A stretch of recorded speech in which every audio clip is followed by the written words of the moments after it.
Over $166 billion. That's the number at the center of one of the biggest trade policy reversals in recent years. On 20th April, the US government began processing refunds for tariffs that the Supreme Court ruled were never legal.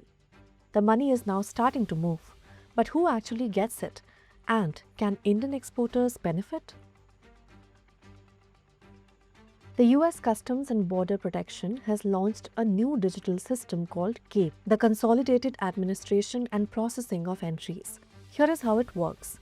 Businesses must file claims through this portal. They submit shipment data, tariff details, and proof of payment. Once approved, refunds are expected within 60 to 90 days. Right now, CAPE can process about 63% of claims. Those linked to legal disputes will take longer.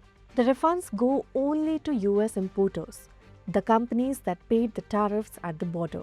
Even though a KL Institute study found that 96% of tariff costs were passed on to US buyers, but consumers cannot claim refunds. Now, some companies like FedEx and Costco have indicated that they may pass on benefits through lower prices, but that is a business choice and not a legal requirement.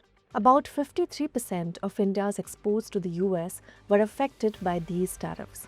Of the $166 billion refund pool, roughly $12 billion is linked to Indian exports. Now let's break that down. Textiles and apparel about $4 billion, engineering goods about $4 billion, and chemicals about $2 billion. So can Indian exporters claim refunds? Well, the short answer is no, not directly. According to the Global Trade Research Initiative, there is no legal route for Indian firms to claim refunds from the US government. Instead, it becomes a negotiation. Exporters are being advised to engage US buyers and negotiate a share of the refunded duties, especially where contracts were priced on a duty-paid basis. In practical terms, that means reopening contracts, pushing for rebate sharing clauses, requesting price revisions or credit notes, or using tariff data to show how costs were absorbed. There are early signs of a shift. Earlier, Indian exporters were offering discounts of up to 25% to stay competitive. Now, with tariffs removed, they are regaining pricing power. Order inquiries from the US are also picking up. But whether exporters see actual cash will depend entirely on how US buyers respond.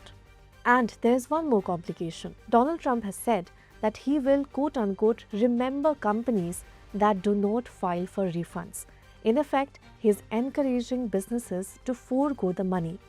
That puts companies in a difficult position. Follow Business Standard for more stories.